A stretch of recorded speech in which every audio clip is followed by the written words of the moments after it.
అబ్బో ఇక్కడ కేజీ చీరలు కొంటే అర కేజీ చీరలు ఫ్రీ అంట. మంగళ్య షాపింగ్ మాల్, కేజీల్లో సేల్, టన్నుల్లో ఆనందం. తలకు మాసిన వెధవలు మాట్లాడే చిల్లర మాటలకు స్పందించాల్సిన అవసరం మాకు. భయ్యో ఎన్నడతారు భయ్య ఒకసారి. నేను ఇదివరకు చెప్పాను, మళ్ళీ చెప్తున్నాను. మెట్రో రేవంత్ రెడ్డి గారి ప్రతి స్కీమ్ వెనుక ఒక స్కామ్ ఉంటుంది భయ్య. అందులో మీరు అనుమాన పడకండి. ప్రతి స్కీమ్ అంటే దాని వెనుక ఒక స్కామ్ ఉండదు, ఏది ఉండదు. 280 ఎకరాలు నొక్కేయడానికి అనుముల బ్రదర్స్కి, ఆయన చుట్టుండే అనుయాయులకు కట్టబెట్టడానికి ఈ స్కెచ్ అంతా. ఒక ప్రైవేట్ కంపెనీ నెత్తిన ఉన్న అప్పును తీసుకొచ్చి రాష్ట్ర ప్రజల నెత్తి మీద రుద్దడమే మూర్ఖపు నిర్ణయం. నెంబర్ 1. నెంబర్ 2, నేను ఆ రోజు కూడా అడిగాను, మళ్ళీ అడుగుతున్నా. మేము రాయదుర్గం నుంచి ఎయిర్పోర్ట్ వరకు మేము మెట్రో ఎక్స్పాన్షన్కి టెండర్కి పోయాము, టెండర్ పూర్తి చేశాము. పని మొదలుపెట్టే దశలో ఈ మూర్ఖుడు ఆపాడు. మరి మాకు అడ్డం చెప్పని, అభ్యంతరం చెప్పని కేంద్రం నీకెందుకు అభ్యంతరం చెప్పింది? ఏ కారణం చేత నువ్వు అసలు మెట్రోని టేక్ ఓవర్ చేశావు? ఎవరికి చెప్తావు? మూడవది, అసలు ఇద్దరు కాంగ్రెస్ బీజేపీ ఇద్దరు కలిసే కదా మెట్రోని కానీయకుండా చేసింది మా గవర్నమెంట్లో. లగ్డికాపూల్ నుంచి BHEL వరకు ట్రాఫిక్ లేదని చెప్పారు. ఎవరు? కేంద్ర ప్రభుత్వంలో ఉన్న ఘనాపాటి. చిన్న చిన్న పట్టణాలు లక్నో, మీరట్ కూడా మెట్రోలు ఇచ్చిన వాళ్ళు. హైదరాబాద్ లాంటి అతి ప్రాముఖ్యత కలిగిన నగరం, ఇట్లాంటి నగరంలో ట్రాఫిక్ లేదంటే ఎక్కడి నుంచి? లగ్డికాపూల్ నుంచి BHEL. ఆ కేంద్ర మంత్రిని తీసుకొచ్చి ఒకసారి ఆ ట్రాఫిక్లో ఇరికిస్తే అయిపోద్ది, అందరికీ తెలిసి వస్తుంది ట్రాఫిక్ ఉందా లేదా. Thank you.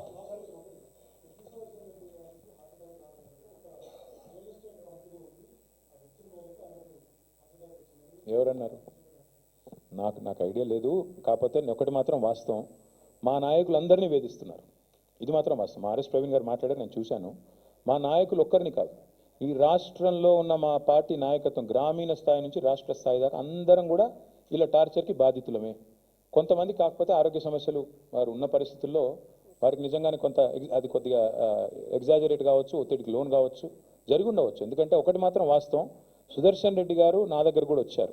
ఇట్లా కేసులు పెట్టి మా వాళ్ళు నర్సంపేటలో ఉండే కొంతమంది వ్యాపారులను వేధిస్తున్నారు, వేధించి నా పేరు చెప్పమని చెప్పి పోలీసులు ఒత్తిడి పెడుతున్నారు. నాకు కూడా వచ్చి చెప్పుకున్నారు. నేను కూడా ఒకరిద్దరు చెప్పాను, లాయర్లకు చెప్పి చూడండి, కేసు ఏదైనా ఉంటే మనం న్యాయస్థానాల ద్వారా మనం రిలీఫ్ తీసుకుందామని చెప్పాను. సుదర్శన్ రెడ్డి గారు ఒత్తిడిలో ఉన్న మాట వాస్తవం, ప్రభుత్వం ఒత్తిడి చేసిన మాట వాస్తవం. కొంతమంది ప్రభుత్వంలో ఉన్న వెధవలు ఆయన చేస్తున్న దాడిని, విమర్శలను తట్టుకోలేక ఇదే సీట్లో కూర్చుని సుదర్శన్ రెడ్డి గారు ఇదే భవన్ నుంచి సివిల్ సప్లై స్కామ్ని బయటపెట్టాడు. ఇదే సీట్లో కూర్చుని విద్యాశాఖలో జరిగిన బంకర్ బెడ్స్ కుంభకోణాన్ని బయటపెట్టాడు. బయట పెట్టడంతో ఆగలేదు మా సుదర్శన్ రెడ్డి.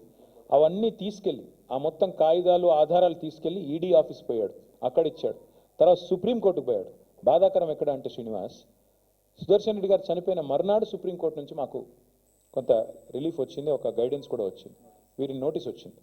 అంటే ఇది వాస్తవం. ఈ రాష్ట్రంలో మా నాయకులు ఎవరిని కూడా వేధించకుండా, ఇక వారిని ఇరిటేట్ చేయకుండా, టార్చర్ చేయకుండా ఈ ప్రభుత్వం లేదు. సరే, సుదర్శన్ విషయంలో అన్ఫార్చునేట్, నిజంగా కూడా మా అందరం చూశారు కదా, మీరు ప్రజలు కూడా ఎట్లా వచ్చారు, ఏం జరిగింది మీరు కూడా చూశారు. It's truly unfortunate what has happened, and some justice can be done. We'll fight for it.